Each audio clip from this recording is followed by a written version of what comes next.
1 chapter 12. Bisa mengenalkan diri, nama saya Sultan Hafiz Syafiq dari kelas 2A dan ini rekan saya. Mengenalkan diri, saya Reza Aurelia Saputri dari kelas 2C. Saya Celia Saputri dari kelas 2A. Saya Dedika Saputra dari kelas 2A. Saya Muhammad Raisara dari kelas 2C.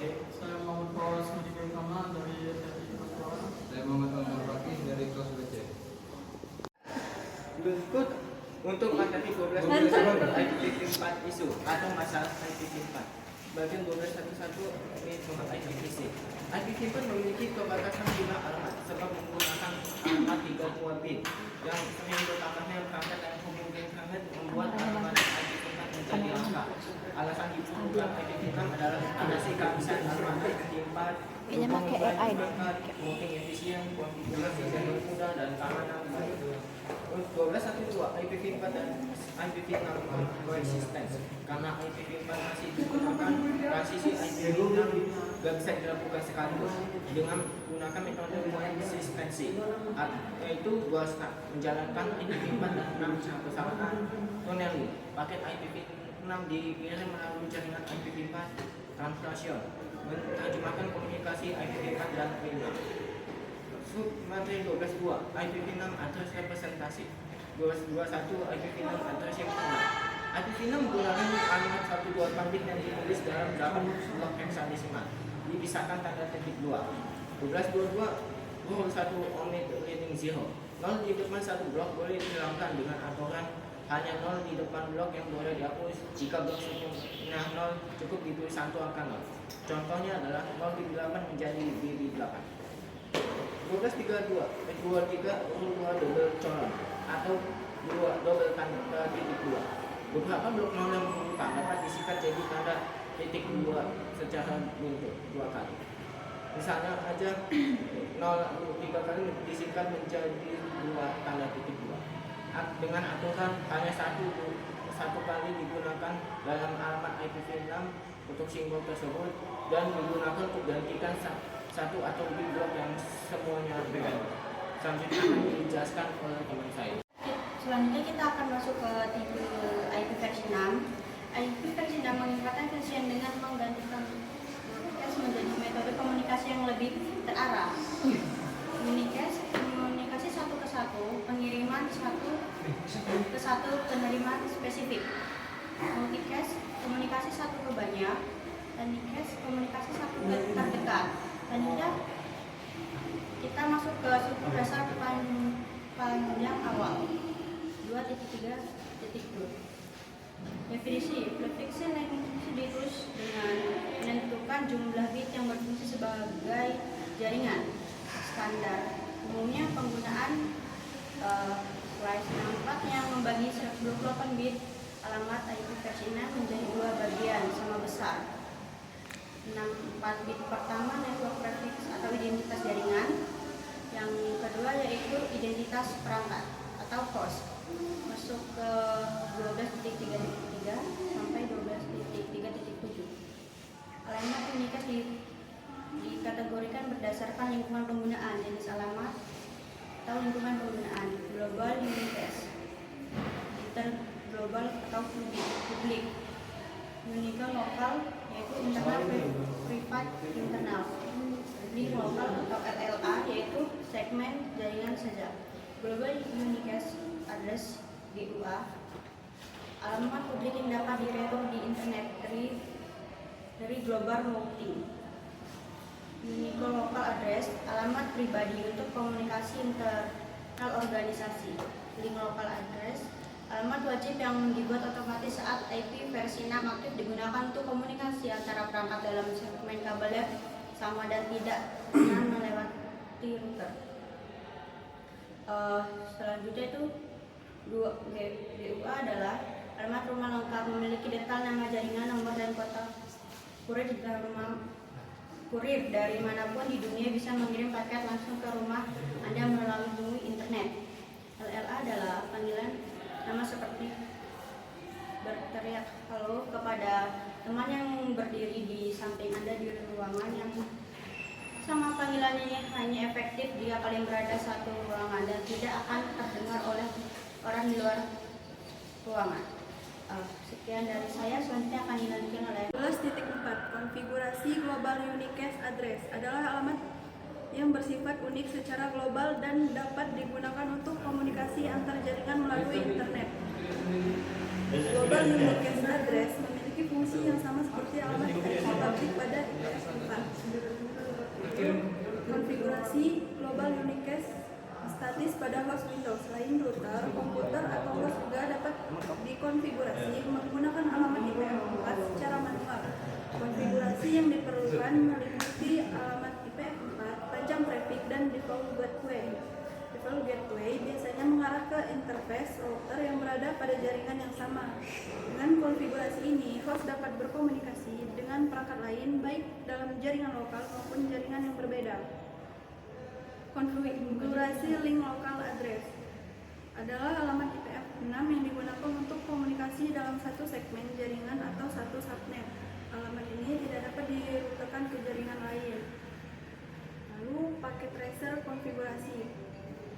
Pada simulasi paket tracer, teknisi jaringan melakukan konfigurasi dasar pada router dan switch untuk menghubungkan dua jaringan LAN.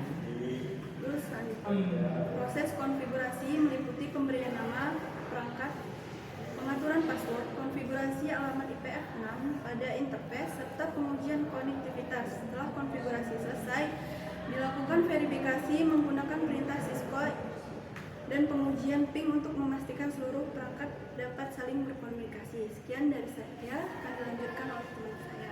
Selanjutnya saya akan menjelaskan materi 12.5, yaitu di mana di sini ada pengamatan dinamis GUA IPv6, yaitu GUA yaitu Global Unicast Address atau alamat IPv6, yang di mana publik global rentang 2000/3 yang bisa diakses melalui internet.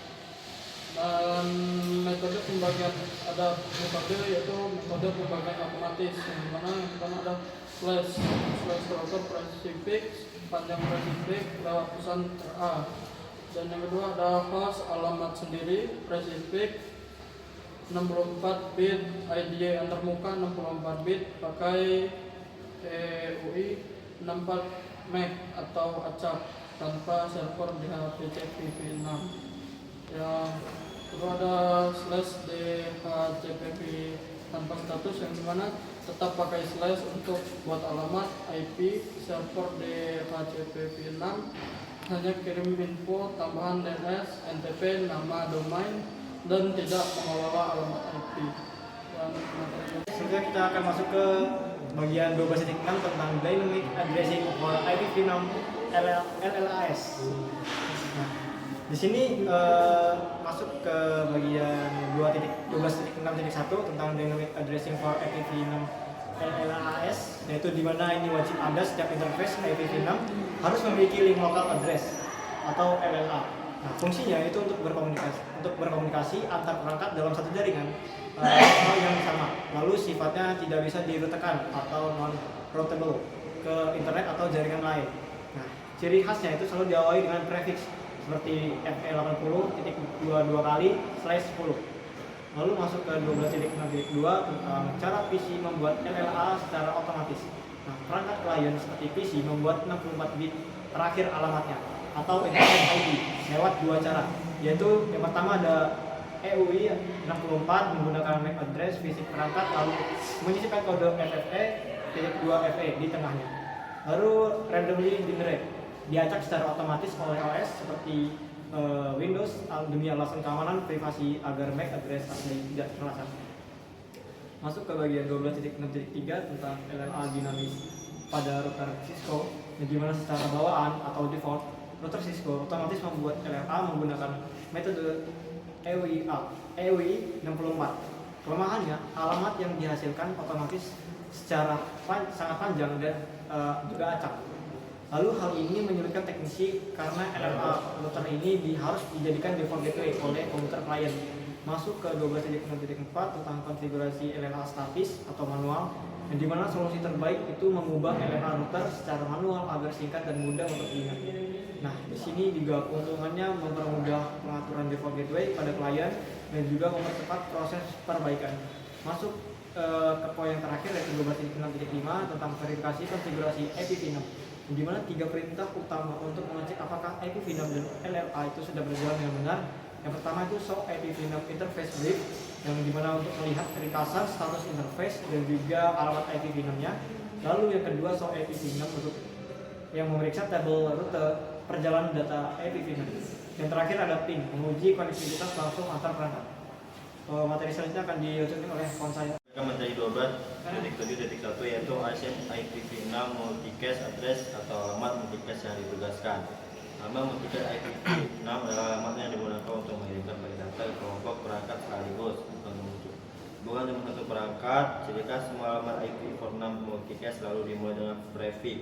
Artinya 2 digit pertama di awal alamat selalu FF. Fungsi utama digunakan oleh protokol jaringan untuk berkomunikasi secara efisien tanpa membebani seluruh perangkat dalam jaringan seperti yang terjadi pada sistem broadcast di IP4 yang sudah dihapus di IPv6. 12.7.2 Will you know IPv6 multicast atau alamat multicast yang berkelas standar. Alamat will you know adalah alamat multicast yang sudah dipesan oleh Internet Access Numbers Authority untuk fungsi atau protokol spesifik.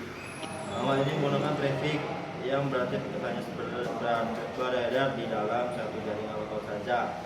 Dua alamat will you know yang paling sering digunakan adalah alamat multicast target perangkat. Kemudian 12.7.3 solicit not IP46 multicast address adalah jenis alamat multicast khusus yang dibuat secara otomatis ketika sebuah perangkat mendapatkan alamat IP6 multicast baik global maupun link lokal. Fungsi utama digunakan dalam proses NDP untuk menggantikan fungsi ARP pada IPv4.